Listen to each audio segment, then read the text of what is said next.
Hi, this is Joe from Vanta. In today's digital world, compliance regulations are changing constantly, and earning customer trust has never mattered more. Vanta helps companies get compliant fast and stay secure with the most advanced AI, automation, and continuous monitoring out there. So whether you're a startup going for your first SOC 2 or ISO 27001, or a growing enterprise managing vendor risk, Vanta makes it quick, easy, and scalable.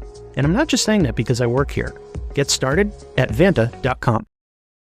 This episode is brought to you by LifeLock. Not everyone is careful with your personal information, which might explain why there's a victim of identity theft every 5 seconds in the US. Fortunately, there's LifeLock. LifeLock monitors hundreds of millions of data points a second for threats to your identity. If your identity is stolen, a US-based restoration specialist will fix it, guaranteed, or your money back. Save up to 40% your first year by visiting lifelock.com/podcast. Terms apply. The left versus the right. Entertaining and informative. On the Red Apple Podcast Network. That's right. We're back again. David Paterson here on the left versus the right. And back again is Lionel by popular demand. You will not believe the literature that's come to this office when Lionel's not here. So we had to make a financial contribution to him, yes. And he's here now after being paid thousands of dollars. And not letters or texts, literature, books, pamphlets, encyclopedias. Now, almost as amazing, rather, here on the left and the right on WABC, 77 on your dial, but you must already know that because you're listening. In any event, almost as amazing as Lionel's reappearance here on the left versus the right is President Trump is in the Middle East and he is dealing. And I don't think anybody knows where things are going right now, but he definitely has a plan.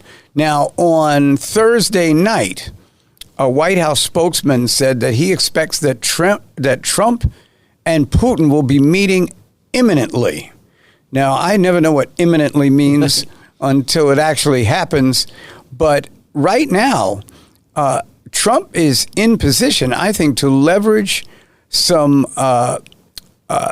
losses against Zelensky and satisfy Putin. And in that vein, or somewhere analogous to that, there'd be a ceasefire. What say you, sir? I have no idea. Now, there's one picture I saw, which is interesting. One was, I believe, Marco Rubio, who, with all due respect, I don't think he knows what the hell he's doing there because he is a Secretary of State, ostensibly, along with a Ukrainian representative and Lindsey Graham. Everybody is traveling with the president. Sam Altman, Google people, his butcher. I mean, everybody is traveling. And somebody with a microphone because he talks a lot on Air Force One. Oh, yes. Which I don't recall ever hearing an interview with a previous president while they were on Air Force One. I recall. I heard. Put it this way. It was almost like I've seen the captains. Thank you very much. We're flying. Have a good day. You know, one of those things. But he loves interviews. Here's what's going on. His detractors, and this is the most important, people that despise him. Everybody from pro-Palestinian to pro-Middle East to neocons, everybody is finding something that he is doing where they're saying, you know, you've got to hand it to him. Or, I've got to say, he seems also to be saying exactly what has to be said in order to accommodate their frame of reference and their sensibilities. Have you ever seen so many horses and sword dances and hair flicks and McDonald's on takeout? On a flatbed, on a mobile flatbed truck. I mean, yes. Meanwhile, now don't forget, Governor, that Mr. Biden had incurred the wrath of bin Salman when he released that information regarding the dispatch of Mr. Khashoggi. And he was furious, wouldn't take Biden's call. I don't think Biden knew what he was doing. I think it was an auto pen or something. And he basically says, you can forget about it. Now, this love, it's incredible. Everybody from the Qataris to Erdogan and Turkey to, it's incredible. The only one I believe who might not be as thrilled and rejuvenated by this is Mr. Netanyahu. But that's another issue. That's an equally fascinating dynamic. Well, that is an issue because here's Trump in the Middle East and, in that area. And by the way, Lionel, I'm flying there tonight. I want you to know that. You are not. I can't tune in between 2 and 6 tomorrow morning because I'm flying there tonight. But to the Middle East? To Qatar. Okay.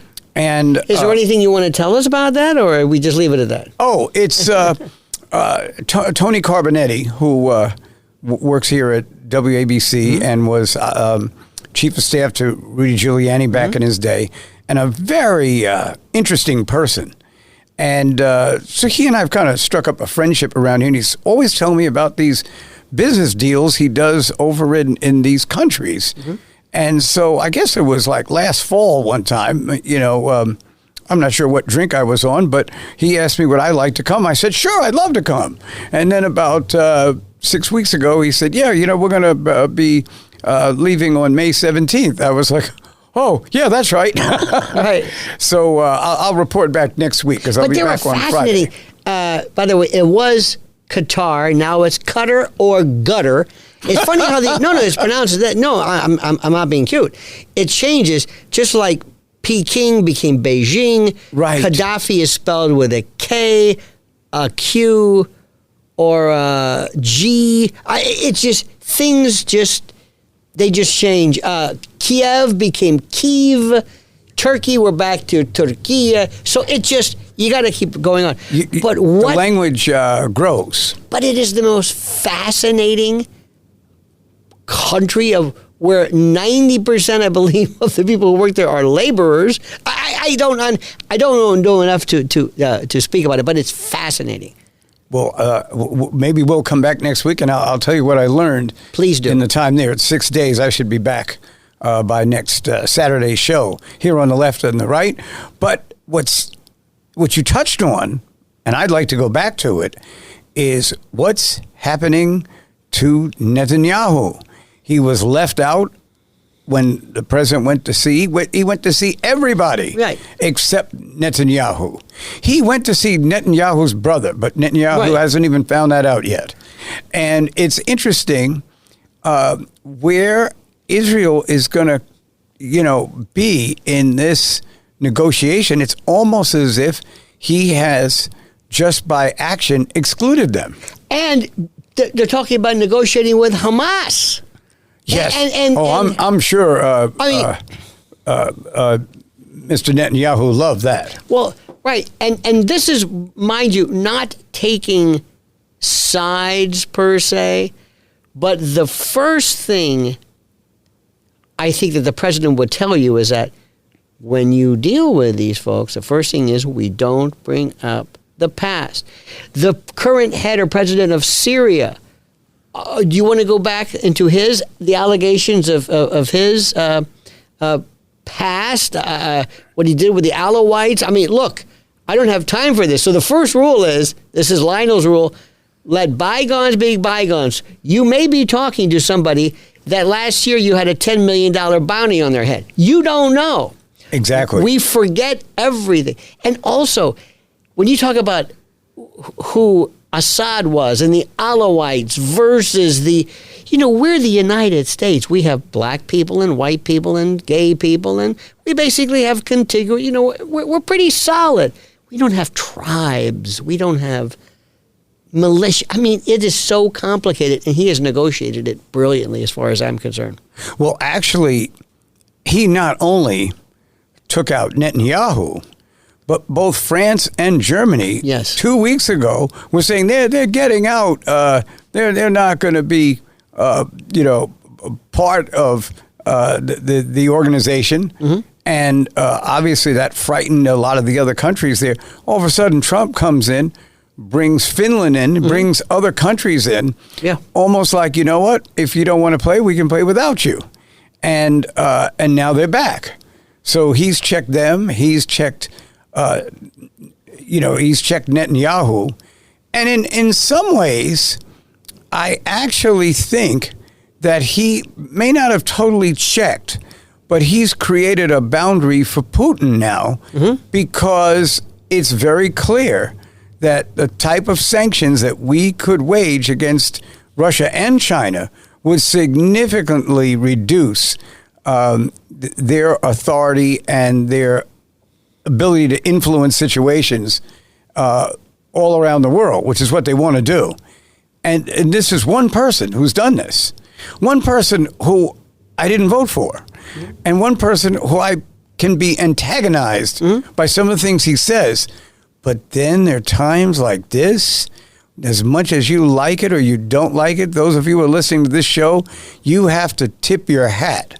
Because this type of negotiation has gone beyond anything that I've ever witnessed. And when you see, it's an excellent point, and I concur, when you see the amount of this affirmation and approbation and love, and you know that what you're hearing and what you think you know is 10% of this.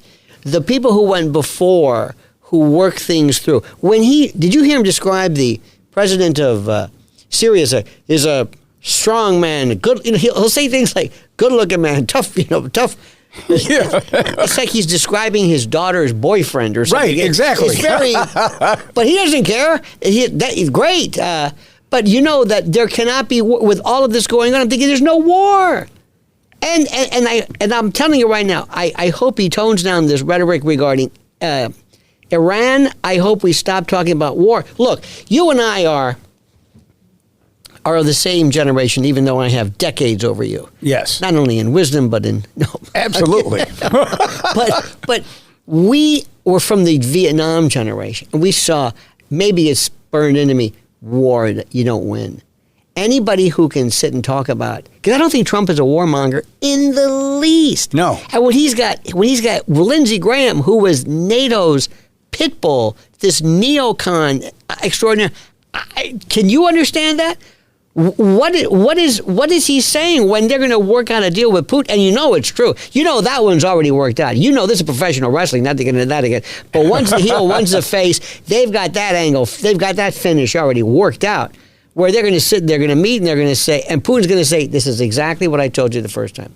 The 4 oblasts, Crimea, and no Ukraine in NATO. That's what I told you then.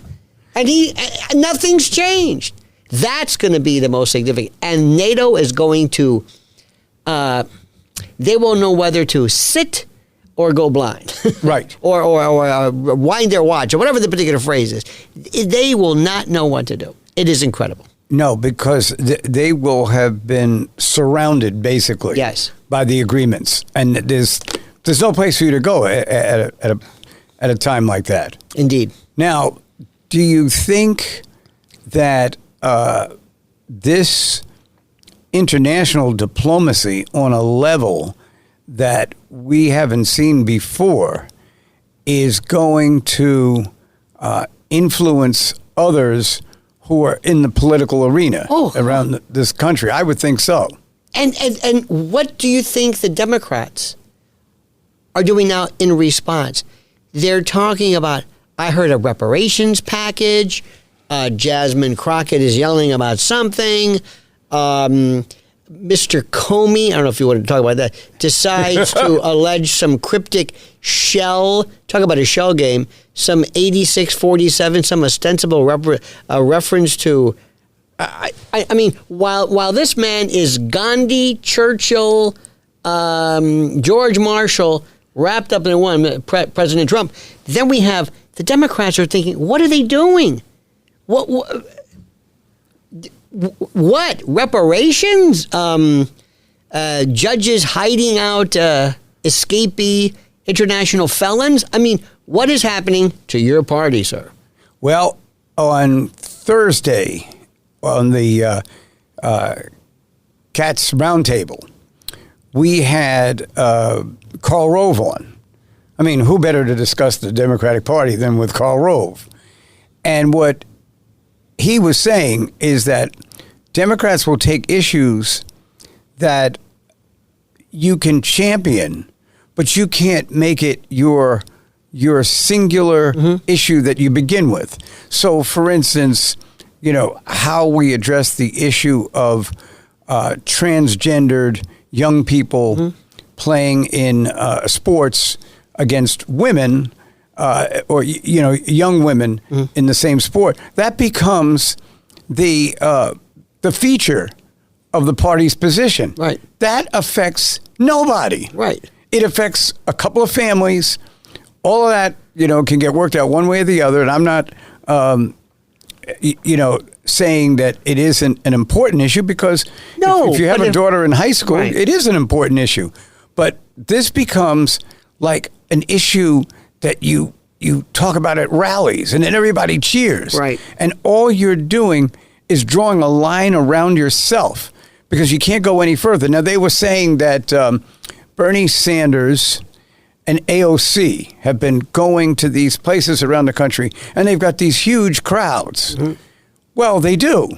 Because they're paid for it. That's true. Well, I don't know how they get there, but honestly, Lionel, I think a lot of people would go out to see the two of them. Yeah. The problem is they aren't that many.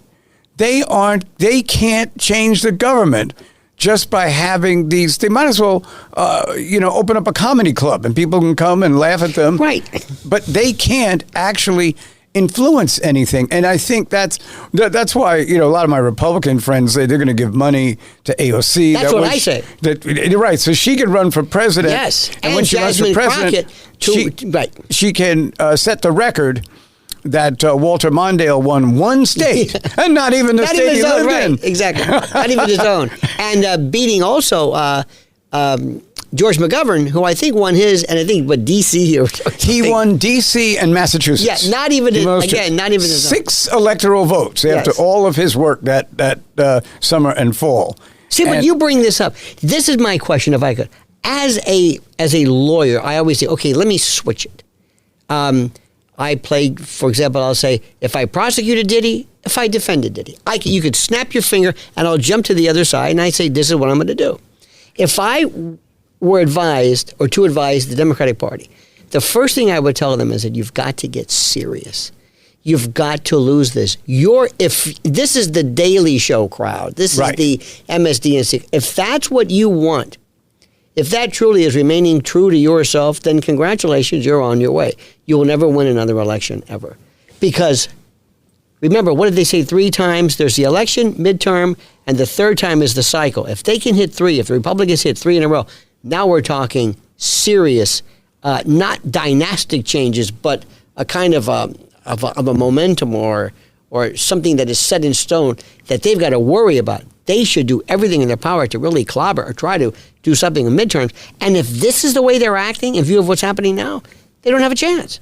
Well, Ronald Reagan beats the Democrats in 1980. By the middle of 1981, everybody thinks he's done. Right. Because of the what happened with the air traffic controllers. Ronald Reagan he didn't really reverse himself, but he found a way to work through it. He wins again in 84. He didn't even have to campaign in 84. And then in 1988, when everyone's like, oh, glad he's gone, now a Democrat will win. But the same system that prevailed in those past 2 elections prevailed with George Herbert Walker Bush, who really was probably not the right candidate, but he became president. He served the country for 4 years. We didn't fall into the ocean while he was there. But what's happening, what I think happens, is when you have basically a close election, and let's take an election where Trump wins in 2016 over Hillary Clinton. Close, but he won. What the Democrats do when that happened is the same thing the Republicans did in 1964 after Barry Goldwater got his clock cleaned, which is they tend to drift to the extreme members of the party. And I think that's what's happened with the Democratic Party. if you're not extreme, you get criticized, you get cajoled, you get hoodwinked because of your point of view. And until that changes, what I think is the case is we need a new Bill Clinton. You know, the old Bill Clinton's too old now. We need a young Bill Clinton, someone that comes along, gets right in everyone's face and says, the pain argument is not working, and we are not going to pay welfare anymore, and the same types of things that helped Bill Clinton move enough Republicans over to win the election in 1992. I agree. Now, I think we are going to take a break at this point and give Lionel a chance to rest. You know, Lionel's gotten on in years. He's, as he said, decades ahead of me. And we'll be back right after these very important commercial messages. And if you even dare turn that dial, we will find you. We'll be right back. The Left versus the Right on the Red Apple Podcast Network. Fellas, you know Degree Cool Rush deodorant, right? Well, last year they changed the formula, and guys were mad about it. One dude even started a petition. So guess what? Degree heard us, admitted they messed up, and brought the original Cool Rush scent back exactly how it was. And it's in Walmart, Target, and other stores now for under $4. So grab some and remember why its cool, crisp, and fresh scent made it the #1 men's antiperspirant for the last decade. Degree Cool Rush is back, and it smells like victory for all of us. This episode is brought to you by Progressive Insurance. Do you ever find yourself playing the budgeting game? Well, with the Name Your Price tool from Progressive, you can find options that fit your budget and potentially lower your bills. Try it at Progressive.com. Progressive Casualty Insurance Company and Affiliates. Price and coverage match limited by state law. Not available in all states. Mic check. 1, 2. Are we recording? Hi, I'm Michelle Bernstein, an award-winning chef, restaurateur, and mom. I have a lot on my plate, including my psoriatic arthritis symptoms. That's why I was prescribed Cosentyx. It helps me move better. Cosentyx secukinumab is prescribed for people 2 years of age and older with active psoriatic arthritis. Don't use if you're allergic to Cosentyx. Before starting, get checked for tuberculosis. An increased risk of infections and lowered ability to fight them may occur, like tuberculosis or other serious bacterial, fungal, or viral infections. Some were fatal. Tell your doctor if you have an infection or symptoms like fevers, sweats, chills, muscle aches, or cough, had a vaccine or plan to, or if inflammatory bowel disease symptoms develop or worsen. Serious allergic reactions and severe eczema-like skin reactions may occur. Learn more at 1-844-COSENTYX or Cosentyx.com. Ask your rheumatologist about Cosentyx.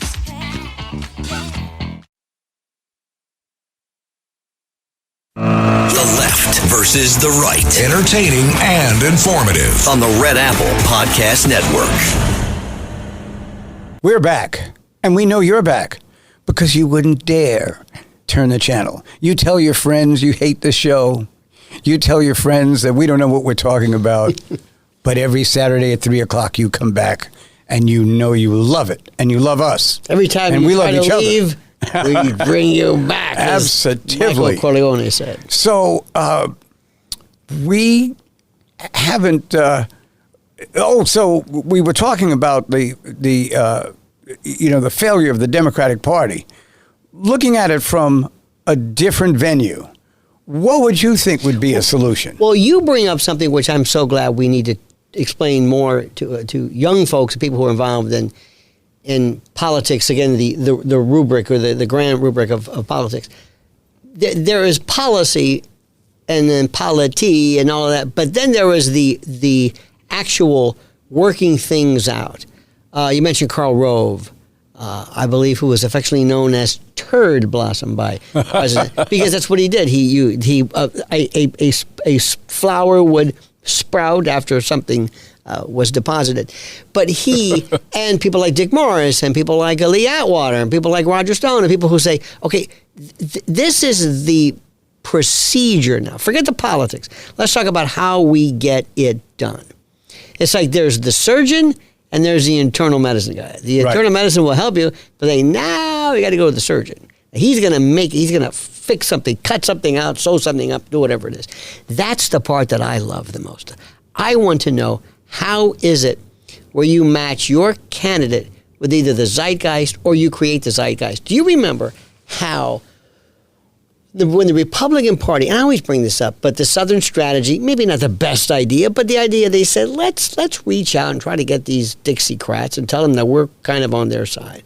Then let's go and get these Second Amendment folks and tell them there's room in our tent, come on in. And the Tea Party folks, and then the Constitutionalists. And then Reagan did it with moral majority and the religious right. Let's bring them in. And let's bring in the libertarians. I don't even know what they are about, but let's bring them in. You know, the Milton Friedman folk. And these new people, then the America First. And they started to say, you're a part of us. If I was a Democrat, and this is a very serious question, if I said, look, I'm going to be a Democrat in the days of Bobby Kennedy or John Kennedy or even Lyndon Johnson, to an extent, I'm very pro-civil rights, where do I go? Who was my candidate? Because all I'm seeing is this rather, I think, extreme stuff that I don't really necessarily think of myself as being top of mind. Where do you go? Where would they go for that?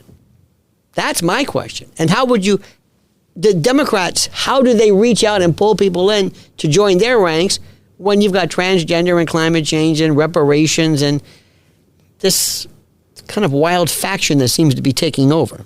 And what's interesting is that kind of faction and that kind of talk came from students back when we were growing up. It did not come from United States senators. It did not come from agency heads. It didn't come from political prognosticators in the Democratic Party. It came from younger people who were idealistic, who thought everything could be changed in a short period of time.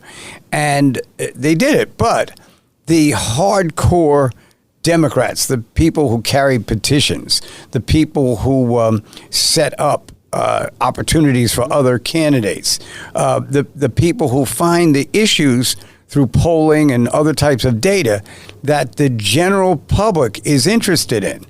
That's, I think, what's missing. Nobody does that. And what it's done, and it's made a number of, lifelong Democrats like myself almost obsolete, because the only time we get compliments are from our Republican counterparts. And I think there's also something that has to be said about the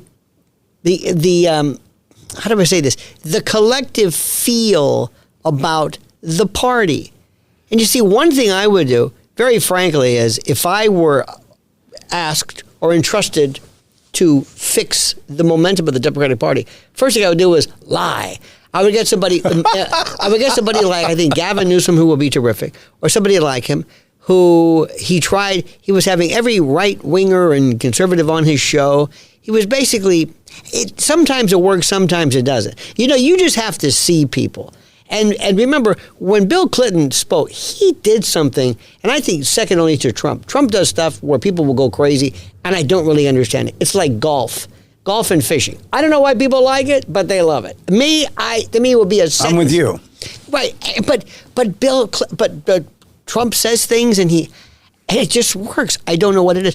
But the Democratic Party, they believe that ideology is enough, that when you take an AOC, who I think sometimes is more in love with herself, she is more of an influencer, like a social media influencer, and she thinks that that's going to carry it. That doesn't fly, or as we say in the South, that dog don't hunt with people. And I'm sorry, transgender, you got to move on from that. You've just got to put that behind you, because that is a game killer. When AOC first won, I would see her on New York One and other interviews. She was pretty good. Oh yes. And not everything she said was particularly antagonistic or distasteful, and she communicates very well. And when you first hear her, she almost comes across as a likable person. But I think what happens is, as you rise, the air gets thinner, and you have to do more to keep yourself viable. And I think that's what basically happened to her. And you also sometimes don't know what it's like, and you've seen it, when you saw the throngs of adoring fans throwing rose petals at your feet. I'm sure it was at sometimes daunting, but you don't know what you're going to do once you find, and I've seen this, once you're kind of famous. And to some people, they'll say, that's not me, I'm not famous, I got to take it easy. She might say, wait a minute, I like this. Because she's young enough to be a part of that particular group. When you see her sit, talking into her phone on Instagram, just like every 20-year-old who's unboxing a curling iron or some yammering, she went from this congressperson to everybody's pesky little sister who just won't shut up. And I don't mean anything sexist by that, but I say, who is this? She is in love with herself. She's in love with the AOC that you believe. She was Sandy. She was at the Union Square Cafe. She was a bartender. She was Sandy. She came from Westchester. All of a sudden, she became a Latina and started to believe her stuff. And all of a sudden, she lost herself. She lost. That's why the one to watch now is Jasmine Crockett. Because there are a lot of folks who say, wait a minute. In terms of black politicians, Stacey Abrams, even Maxine Waters and others, they would say things that were a bit antagonistic, but you never thought they were absolutely crazy. But they never went into the ionosphere, no, which is where Crockett is. Crockett is there. And I heard there's something now called dark woke, which is a version of a leftist which does not seek to ameliorate, but uses anger and resentment as a fulcrum. It's a different mentality. So you have in the Democrats, Nancy Pelosi, Steny Hoyer, that kind of old guard, AOC, kind of moderate, and then Jasmine Crockett. And then you have the squad ready to reassemble. This is what you want? Are you kidding? Well, I think about 6 months ago, the public spoke in a national campaign.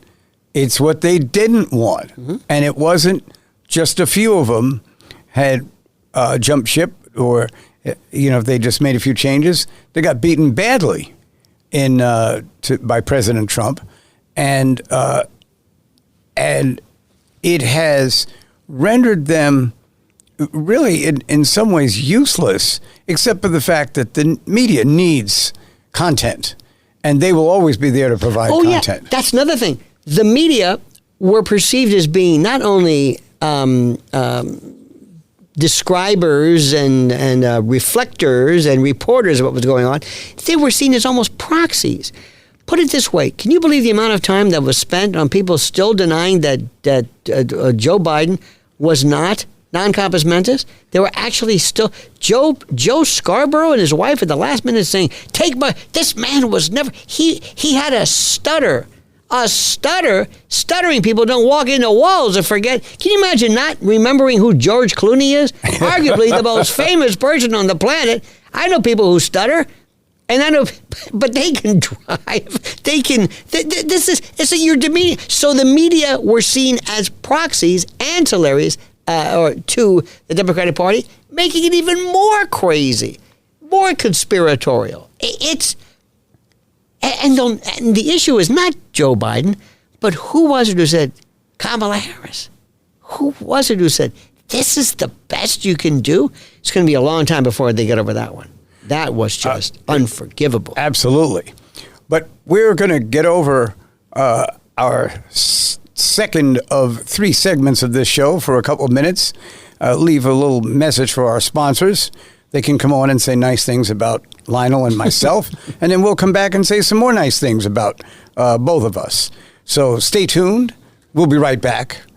Don't go anywhere, or you'll regret it. The Left versus the Right on the Red Apple Podcast Network.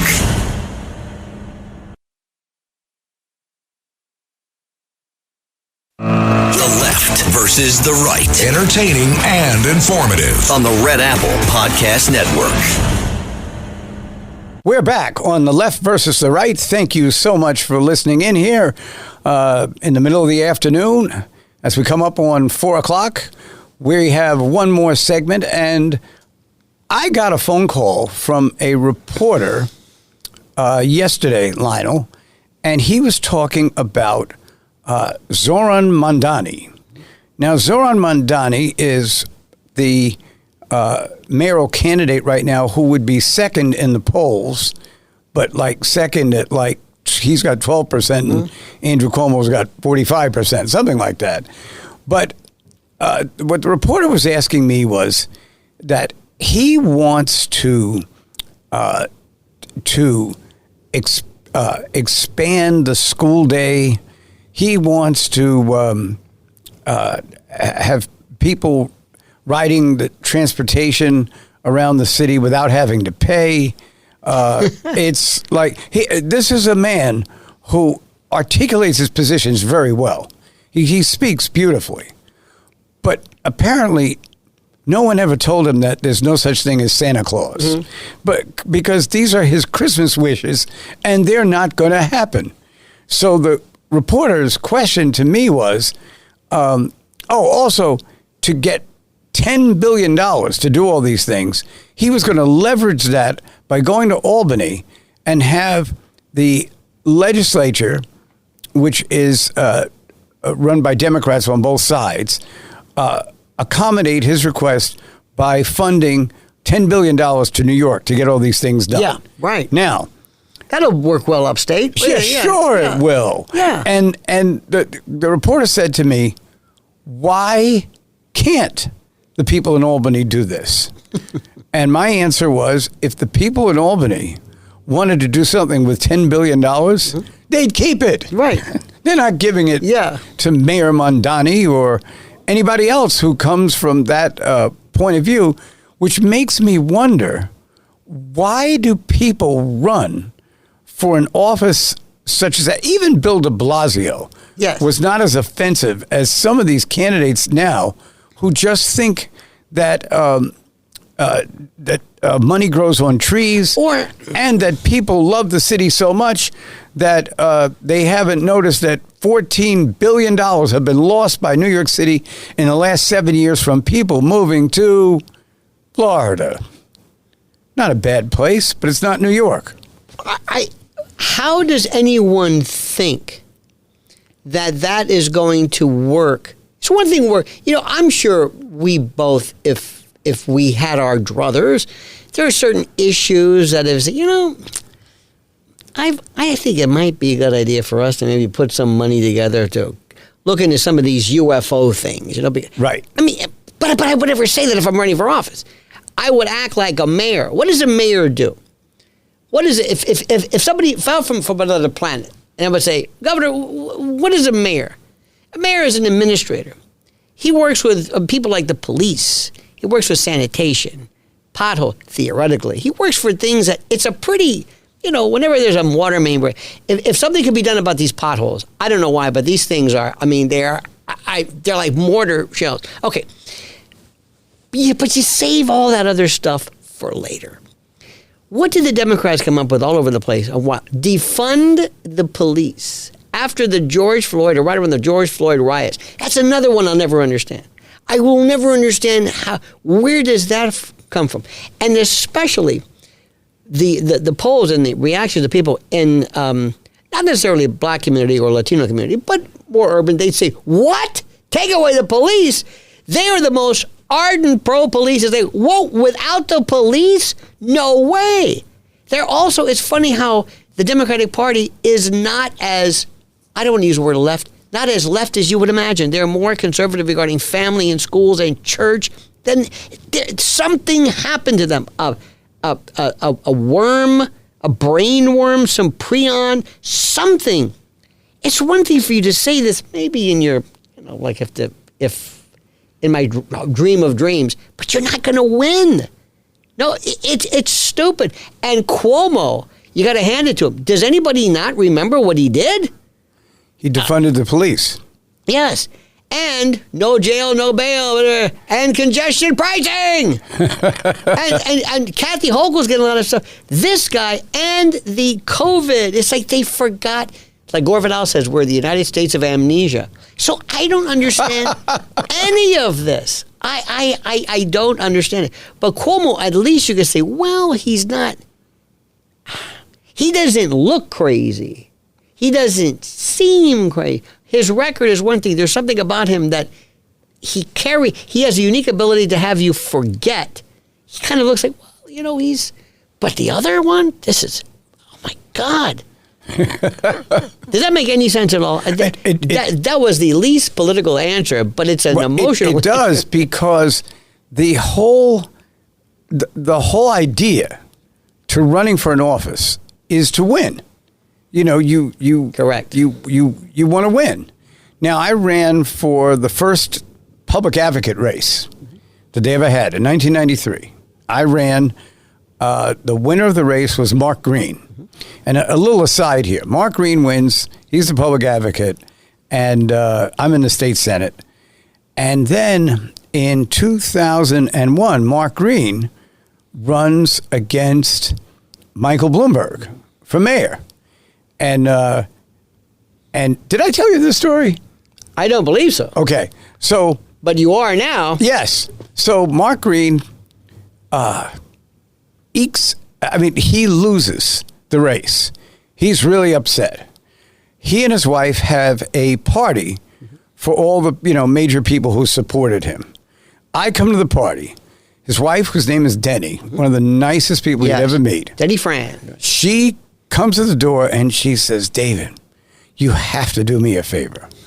I've got 75 people in this apartment and a husband in his room sulking. You've got to go in and talk to him. So I go in.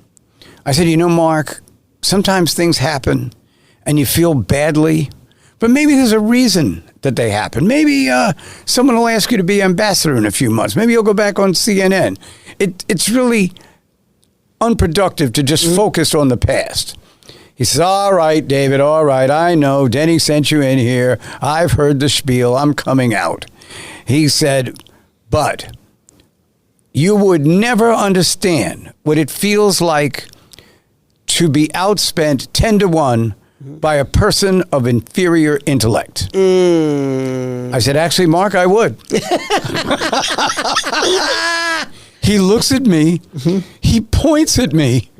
He says, touche. There are 7 billion people on this planet. You're the only one that I can't say that to. Yeah. But the idea is to win. And when Mark Green did run against Bloomberg, he did pull back on a few issues. There was nothing wrong with that. But listen, how do I tell somebody this? This is elections. It's not a popularity contest. Now, let me finish. Because it's not a contest.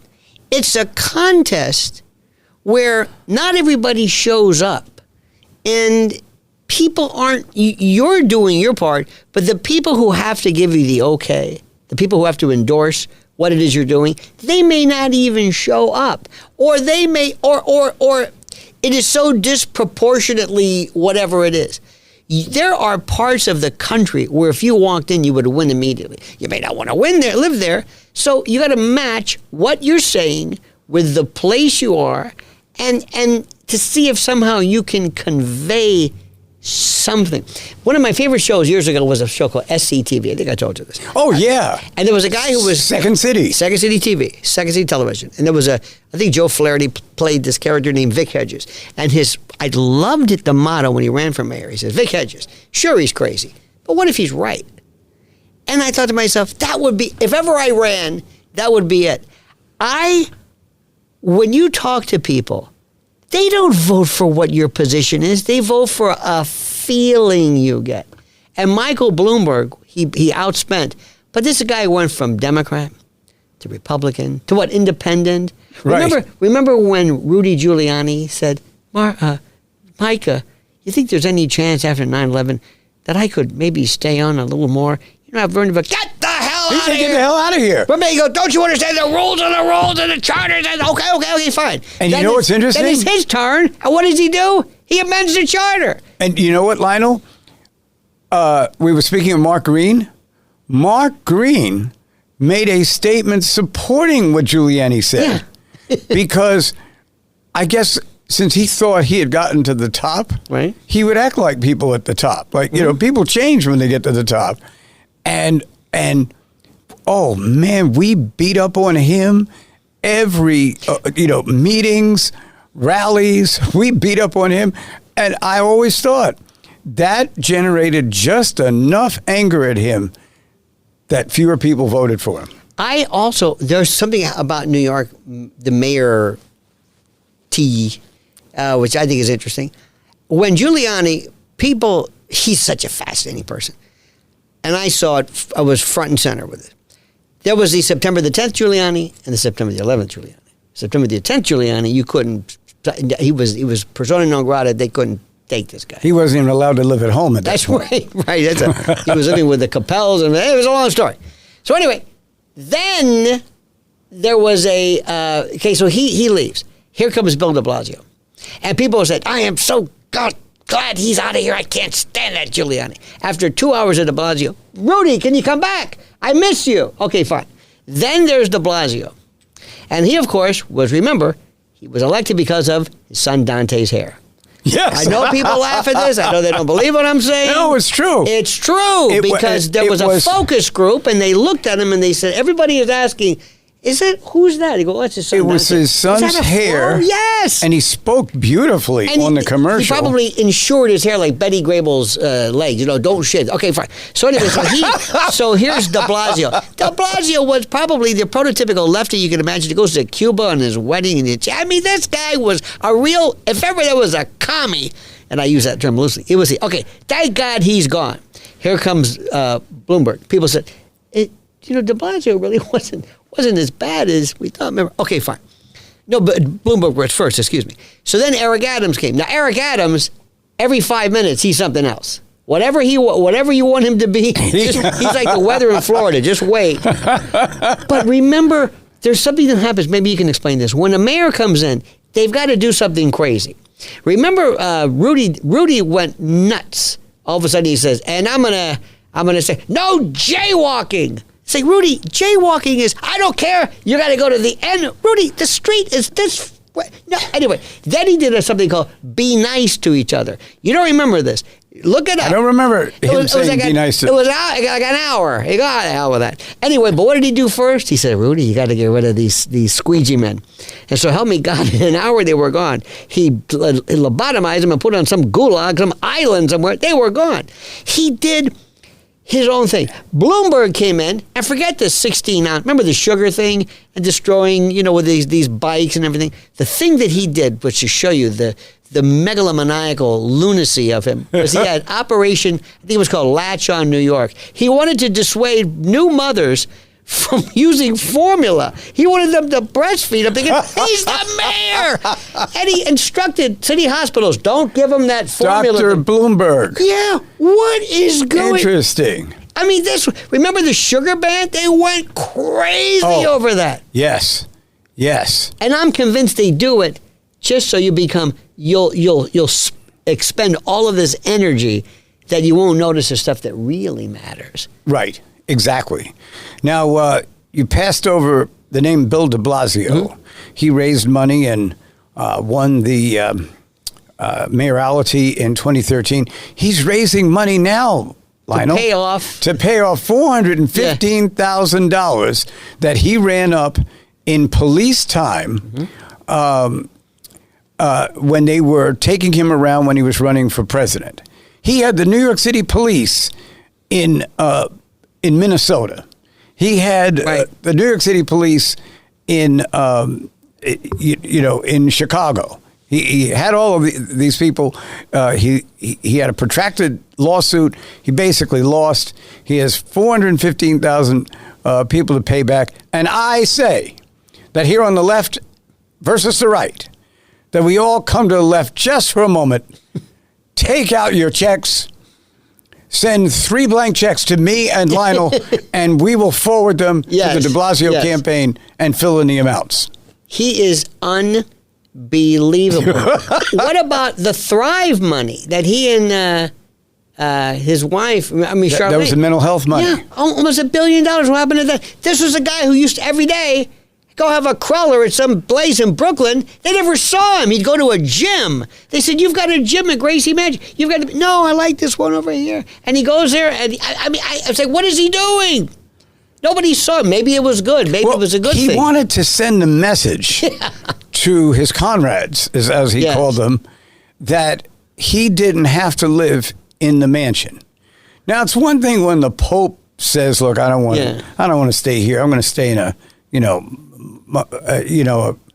place that anybody could live in."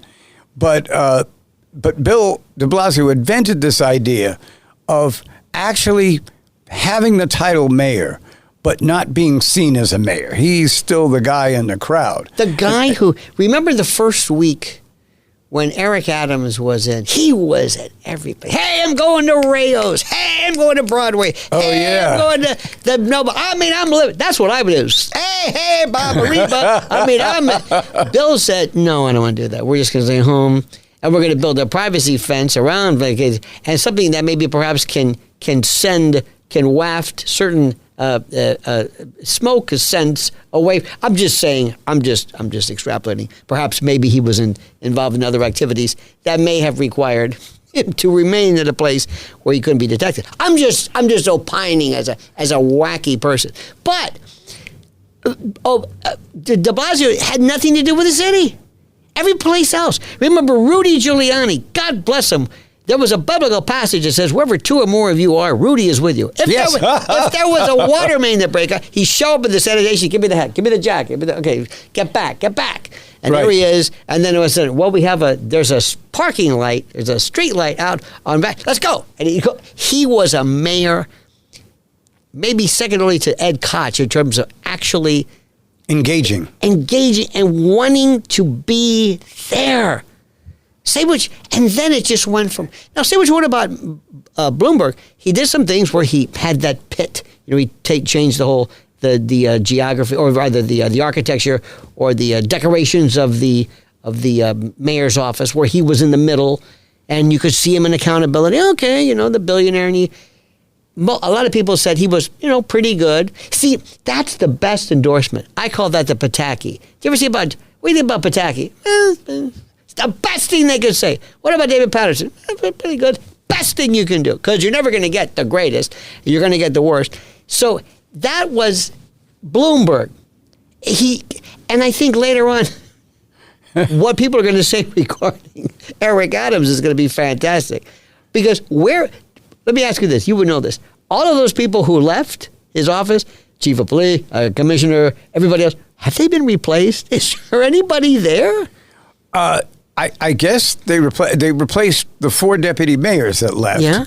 The first deputy mayor now is Randy Mastro, who really can be the first deputy mayor. He is quite an organized person. And I sat in one of those conference rooms at City Hall last summer for 13 hours and 15 minutes, from 8:30 in the morning to 10:40 in the evening, when I was finally allowed to testify, and they cut me off in 5 minutes. So I was very happy to see that he became the first deputy mayor. Adams had tried to make him the corporation counsel. Yeah, they didn't like that. He should have just made him the corporation, because then you wouldn't have the council. But once the council was there, the council had hearings, and down he went. My point was, why didn't they just get up and say, listen, we know why you're all here. The answer is no. You're not changing anyone's vote. Right. Get the hell out of here. That's what they should have done. Could have saved me a whole day of my life. That you'll never get back. And I never understood why Eric Adams didn't say, you've got the best people. Everybody from Ray Kelly to even Bill Bratton and others who were still there. The best, the creme de la creme. Remember the days of Jack Babel and Timoney and Lou Anemone and Timoney. Wow. Oh yeah, those guys. He looked like remember when they were cops and they were during that period of time where it was a Comstat and the accountability. You could walk around at Times Square at 3 a.m. with $100 bill in your hand and say, "Take it! I dare you! Take it!" Nobody bothered you. Remember aggressive panhandling? And one day they were gone. They were the most polite people. Hello. They had the official Greek Parthenon cup. Remember those? The official begging cup. It was glorious because there was this. We had police, and they kind of scared you in a nice way. Well, I'll say this. There have been some really interesting luminaries in politics. But Governor Pataki, once I asked him about a state worker who I knew was terminally ill. And I said, can you just let him stay there? And Governor Pataki said he would. But they let him go like 6 weeks later. So I'm trying to get to Governor Pataki. And I think his staff did this because I couldn't get to him. So finally I went to the State Museum where he was speaking. And when he came off the stage, there's no way they could stop me. I came up and told him, he said, tell your friend to come back tomorrow. And I thought that was real decision making. Speaking of decision making, it's just coming up on 4 o'clock. We are ready to retire ourselves from the airwaves in place of John Sterling, with the Mets and Yankees battling it out this weekend in the Subway Series. Lionel and I will be at both games simultaneously. Good night, everyone. Thanks for listening to The Left versus the Right. You can hear The Left versus the Right Saturday afternoons at 4. If you like the podcast, share it with your friends and listen anytime at WABCRadio.com and download the WABC Radio app. Hit that subscribe button on all major podcast platforms. Plus, follow WABC on social on Instagram, TikTok, Facebook, and X. See you next time for a new episode so you never have to wonder. What the heck is going on here?